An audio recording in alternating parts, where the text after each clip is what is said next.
바다와 아름다운 일몰을 볼 수 있어 당일 여행지로 유명한 곳. 그런데 이 마을에서 두려움에 떨고 있다는 한 주민을 만날 수 있었다. 그 대상은 한 수상한 이웃이라는데 지금 무장을 하고 오셨어요. 네, 무서워갖고 그분 때문에 심장이 막 벌렁벌렁하고 그 여자 또 만나면 어떡하지 막 덜덜덜 떨고. 이제 집주인한테 말하라고 사주 받았을걸? 어? 집주인한테 얘기하라고 사주 받았을걸? 원하지 그 스토리. 우리가 처음에 뭐 줬다고 그래? 사주 받고 타이밍 맞춰서 나타나. 사주를 누가 아무 모르는 척 하겠지. 영문 모르는 척 생쇼 하겠지. 근데 지금 집에도 안 들어가고 여기 계속 사상거리고 나올 때까지 기다리고 유도하느라고. 여기 뭐 있냐고요? 여기다 얼음벌이 왔어요. 그래 여기 계속 서 있었잖아. 안 들어가고. 네, 경찰분들은 이분이 하도 동영상을 많이 찍으니까 조사는 많이 올라와 있다. 대신에 뭘 할 수는 없다. 직접적으로 저한테 막 이렇게 막 때리거나 그런 적이 없어요. 자기네들도 뭐 어찌 할 수가 없다 이렇게 하시니까. 이웃 주민 5명을 숨지게 하고 15명을 다치게 한 피의자. 3살 난 아들을 옆에 태우고 고속도로에서 역주행을 하다 동네 주민들은 최근에 벌어졌던 끔찍한 사건들이 떠오른다며 불안감을 드러냈다. 요즘에 사건 많잖아요. 조현병 환자들 그분들이 와갖고 막 칼을 찔렀다고 뉴스만 통해서 봤지만 그런 일들이 있기 때문에 무섭죠. 왜냐면 정상인이라면 찍진 않았겠죠, 저희를? 그녀도 뉴스에서나 봤던 그런 환자가 아니겠냐. 주민들은 조심스러운 추측을 했다. 그녀가 자주 보인다는 곳에서 먼저 기다려봤다. 그 순간 모습을 드러낸 한 사람. 주민들이 설명한 특징처럼 모자에 마스크를 쓴 모습이 그녀로 보였다. 겉으로 보기엔 그냥 평범해 보이는 여자. 그녀는 왜 동네 사람들을 촬영하며 자꾸 싸움을 하는 걸까? 그런데 어디서 또 따라붙기는. 어디서 따라붙기는. 제가 어디서 시끄러. 없다고 하겠지. 그런 적 없다고 하겠지. 저 지금 말씀 나누려고 딱 온. 내가 당신하고 무슨 볼 일이 있는데 어디서 이렇게 사람이 우습게 보고 이따 이 짓을 하고 있는 거야? 기다려. 미처 인사할 새도 없이 적대감을 드러내는 그녀. 네, 여기 계획적으로 저를 따라붙고 뭐 저를 만나러 왔다 그러면서 지금 그러고 있네요. 어디서 이것들이 짜고고 수도비야. 누구를 사람을 우습게 보고. 당신 눈에 내가 그렇게 우습게 보여? 화부터 내는 그녀에게 재빨리 신분을 밝혔다. 방송국에서까지 나오셨어? 이것들이 아주 작당을 했네. 같이 얘기하실래요? 아니, 같이 얘기할 거니까 기다려. 알았어? 연락 주세요. 기다릴게요. 꼭 기다려. 우리를 만나주겠다며 그녀로부터 연락이 왔다. 선생님! 50대 지윤이라고 자신을 소개한 그녀는 나이에 비해 상당한 동안의 모습이었다. 대화가 시작되자마자 의외의 얘기들을 들려주는 윤희 씨. 나는 90년도에 유학을 갔어요. 국문학을 했고 나는. 프랑스에서 박사과정까지 공부했어요. 불어를 잘하고 발음도 좋고 막 이러니까 똑똑하다, 공부 잘한다 이렇게 이제 파리에 소문이 나 있었어요. 프랑스 유학 시절 나탈리로 불리며 촉망받는 유학생이었다는 그녀. 그런데 한국에서는 일을 할 수 없을 만큼 상황이 변하게 된 이유가 있다고 했다. 나를 괴롭히는 인간 최후 배후 조종자가 있어요. 그 인간들이 다 알고 사람들을 다 시켜서 하신들을 시켜서 내 사생활을 모두 일일이 캐고 동네 사람들을 매수해가지고 일부러 시비를 붙여요. 저 사람들 지금 망보러 다니는 거예요. 알아요. 나는 딱 보면 알아요. 인터뷰를 하는 중간에도 계속 경계를 하며 지나가는 사람들을 하수인으로 지목하는 윤희 씨. 집주인을 뒤에서 조종해가지고 날 내쫓으려고 이제 우리 집은 몰래카메라 수도놓고 24시간 날 감시하고 실제듯이 갖고 막 쿵쿵쿵쿵 막 트럼프를 일으켜가지고 나 장기자를 안 해야 되고 실제듯이 가서 인양하고 감시하고 뭐 등등등 아무튼 뭐내 책상에다가요 천막 쳐놓고 살았어요. 3시간이나 이어진 긴 대화. 앞서 이웃들의 주장과 달리 그녀는 오히려 자신이 얼마나 괴롭힘을 당하는지 하소연했다. 다음 날 윤희 씨가 거주하고 있다는 빌라를 찾아갔다. 밤만 되면은 막 이렇게 쿵쿵 때려요. 맘치 그냥 이렇게 일부러 하는 거예요. 그게 복도에서 하는 건지 어디서 하는 건지 벽을 치는 건지. 문제는 소음뿐만이 아니라고 했다. 어디선가 끌고 들어온 짐들은 공용 공간인 복도와 계단에 쌓아두고 있다는 거다. 빌라 계단 층층마다 쌓인 박스와 캐리어가 모두 윤희 씨 짐이라고 했다. 그녀가 거주하는 빌라의 주인을 찾았다. 여기 서약서. 이거예요, 서약서? 2017년이네. 10월 12일 날 받았잖아. 3년 전부터 월세가 밀리기 시작했다고 한다. 밀린 월세를 2달 안에 갚겠다며 2년 전 서약서에 서명까지 했지만 약속은 지켜지지 않았고 결국 긴 소송 끝에 퇴거 명령이 떨어진 상황. 그 당시에 448만 원입니다. 그럼 지금까지는 더 밀렸군요. 924만 원. 924만 원에 뭐 경제적으로 따지면 엄청나요. 왜냐면 그동안에 못 살겠다고 벌써 나간 사람이 한 서너 사람도 더 되니까 도저히 이거 안 되겠더라고. 그래서 그럼 우리가 이거 모든 거 다 포기할 테니까 자기 보증금 들어온 거 200 주고 그다음에 이사비도 줄 테니까 일단 나가라. 법원 판결에도 아직 집을 떠나지 않은 윤희 씨. 하지만 그녀 때문에 못 살겠다며 이사를 간 집이 같은 층에만 벌써 3집이라고 한다. 조현병이 뭐지? 그러고 인터넷을 뒤져본 거야. 뭐 여러 가지 증세가 나오잖아요. 맞아요. 그 중에 몇 개 해당되더라고. 생각보다 심각하다니까 내가 더 빨리 어떻게 대처를 해야겠다. 그냥 그때 하는 거지. 그러면서 약간 좀 무섭더라고요. 이웃들의 걱정대로 그녀가 조현병 증상을 겪고 있는 환자인 걸까? 그동안 동네 주민들이 촬영한 여러 영상과 우리가 취재한 내용들을 전문가에게 보여주고 윤희 씨가 겪고 있는 문제에 대해 좀 더 정확히 알아보기로 했다.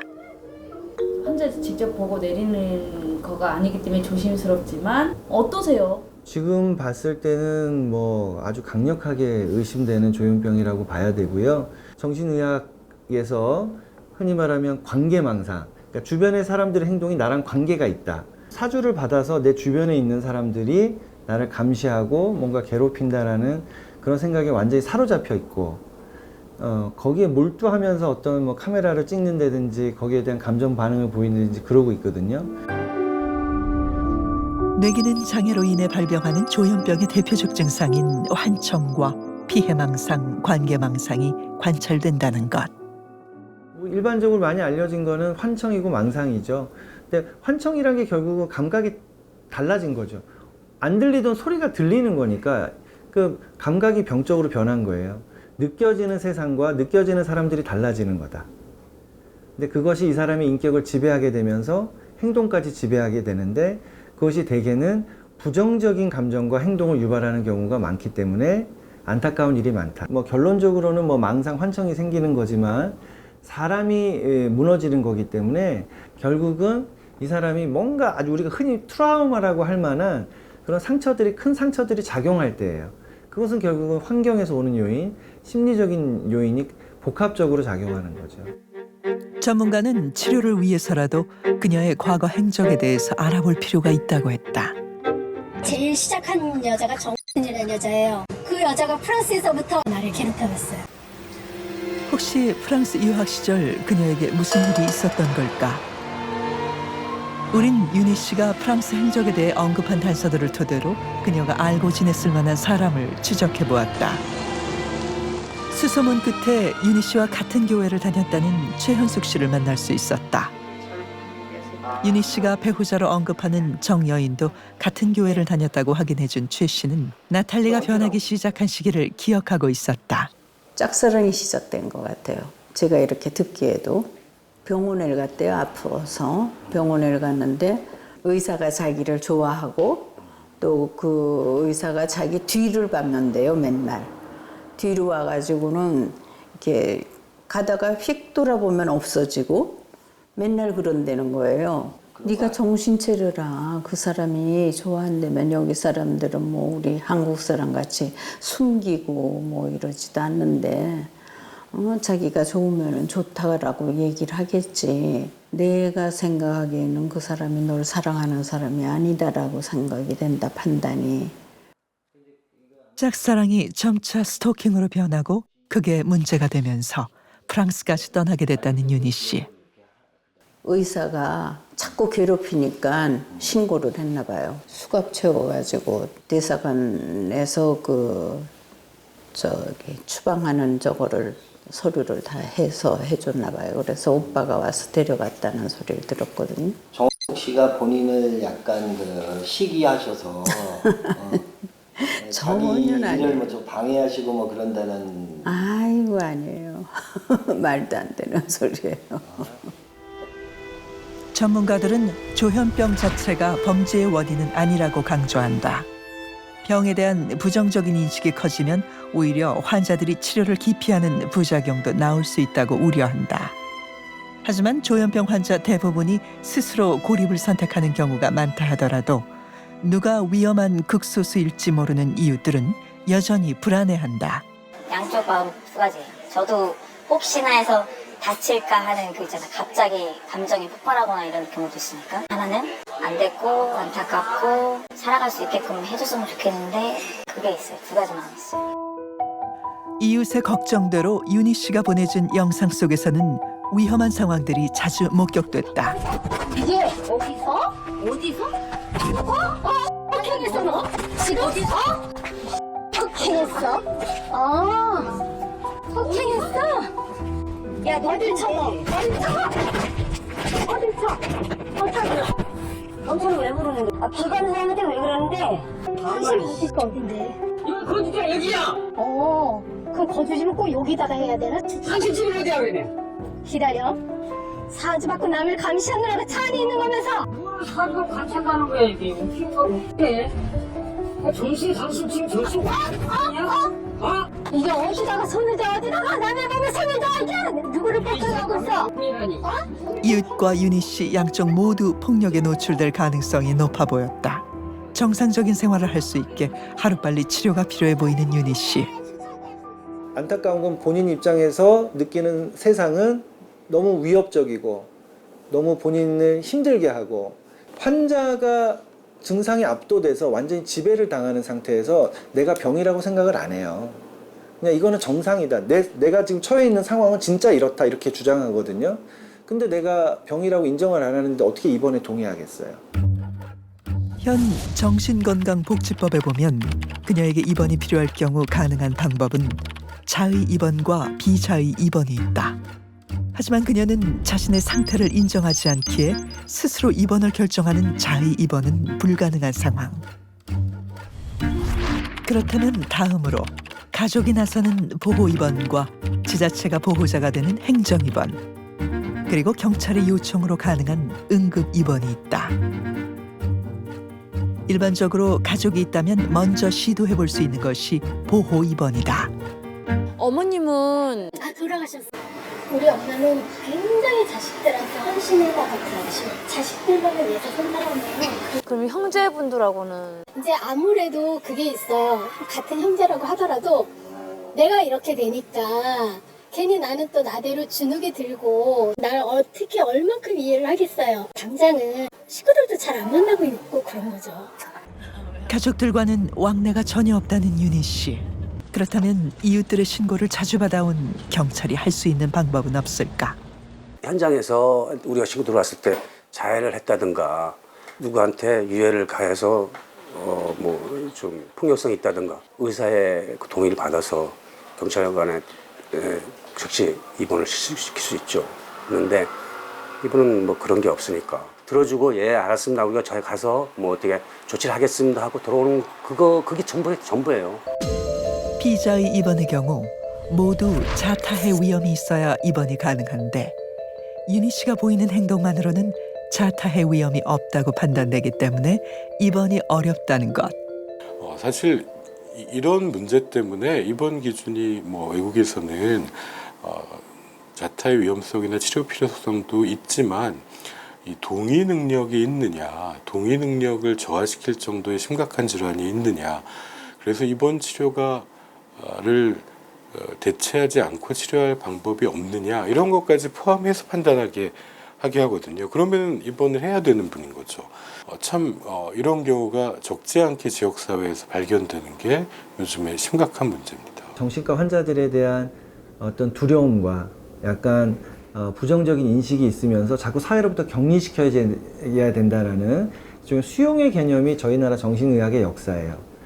그러다 보니까 뭔가 이게 다른 목적으로 정신과 질환 취급을 하면서 사회로부터 격리시키려는 시도가 있었죠. 그러면서 이제 인권이 많이 대두가 된 건 사실이에요.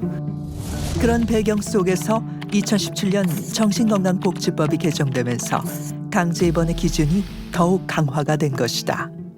자타의 위험성과 치료의 필요성이 공존할 때만 보호 입원, 비자의 입원을 할 수 있다. 이런 식으로 훨씬 좁혀진 겁니다. 자신이 살던 아파트에 불을 지른 뒤에 주민들에게 흉기를 휘둘렀습니다. 사건 전부터 이웃들의 신고와 아닌 득에 대한 강제 입원 요청이 있었지만 최근 일어났던 끔찍한 사건은 현행 정신건강복지법의 빈틈을 총체적으로 보여준 사건이었다. 제대로 된 보호와 치료의 손길이 닿지 않는 조현병 환자. 환자를 곁에 두고 불안에 떠는 가족과 이웃들. 그리고 꾸준한 치료를 받으며 정상적인 사회생활을 위해 노력 중인 조현병 당사자들이 받는 편견. 이 모두를 볼 때 우리 사회는 지금의 법만으로는 갈 길이 한참 멀어 보인다. 사실 이번에 아닌데 사건 때는 정말 거의 모든 시스템의 문제가 다 드러난 건이었거든요. 정신건강복지법 영역에서는 어머님은 입원해 계셨으니까 형은 보호의무자에 의한 입원을 시킬 권한이 없었고, 응급 입원은 경찰이 출동했을 때 경찰은 뭐 치안의 전문가지 정신건강 전문가가 아니지 않습니까? 경찰 눈앞에서는 고개를 숙이고 조용히 있으니까 경찰은 응급이 아니라고 자꾸 판단했고, 그 다음에 행정입원은 또 가족이 있으니까 시작조차 되지도 않고, 호주나 뉴질랜드에서는 뭐 지역사회에서 이 중증정신질환이 있는 걸로 의심이 된다고 할 때 가족뿐이 아니라 시민 누구나가 신청을 할 수 있습니다. 위원회에서 본인에게 통보합니다. 한번 오셔서 상담을 받아보시라고. 중증정신질환이 맞다고 판단이 되면 스스로 치료받을 걸 권고합니다. 근데 안 받잖아요. 2번, 3번 해도 안 되면 이제 법원으로 올리는 거죠. 그럼 정신건강심판원에서 판사가 치료를 할지 말지 질환의 심각도나 자타의 위험에 근거해서 판단해 주는 거거든요. 다시 윤희 씨를 찾은 날. 그날은 그녀가 드디어 이사를 떠나는 날이었다. 이사 준비로 몹시 바빠 보이는 윤희 씨. 이웃들과의 여러 논란 속에서 그녀는 마침내 7년간 살던 빌라를 떠나게 됐다. 그 갈등이 오랬던 만큼 그녀의 짐들은 5톤 트럭을 가득 채우고도 부족했다. 다른 트럭 한 대가 추가로 나머지 짐을 실은 후에야 윤희 씨는 이곳 빌라를 떠날 수 있었다.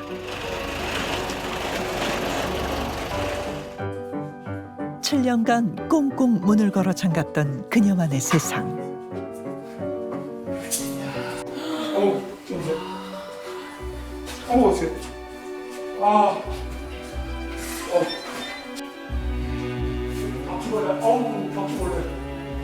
바퀴벌레 거미. 남들에겐 공개되지 않았던 집안. 곳곳은 항상 위협 속에서 사는 그녀의 머릿속만큼이나 위험해 보이는 환경이었다. 그녀의 건강은 과연 괜찮은 걸까? 집주인을 속썩이던 세입자는 이제 떠났지만 아직 모든 문제가 해결된 것은 아니었다. 돈 들여가지고 정리를 해야죠. 지금 이거 하는 것도 지금 제가 보기에는 뭐 이때까지 손해 본 거 이상 아마 나갈 거야. 아마. 그래도 사고 없이 일단 어쨌든 빠졌으니까 그것만으로도 다행이라고 생각하고 이제 수습을 해야죠. 금전적 피해를 입었음에도 앞으로는 그녀를 마주칠 일이 없다는 사실에 홀가분하다는 집주인. 수상한 이웃이 떠난 동네에는 평화가 찾아올까? 이사 가고 나니까는 조용해서 살 것 같아요. 지금 마음 놓고 다니고 그래서 지금 아이고 다행이다. 솔직히는 기분은 좋은데 다른 동네 사람들이 좀 피해를 보겠다 그런 생각은 들죠. 윤희 씨가 살던 빌라 이웃들의 고민은 드디어 해결이 됐다.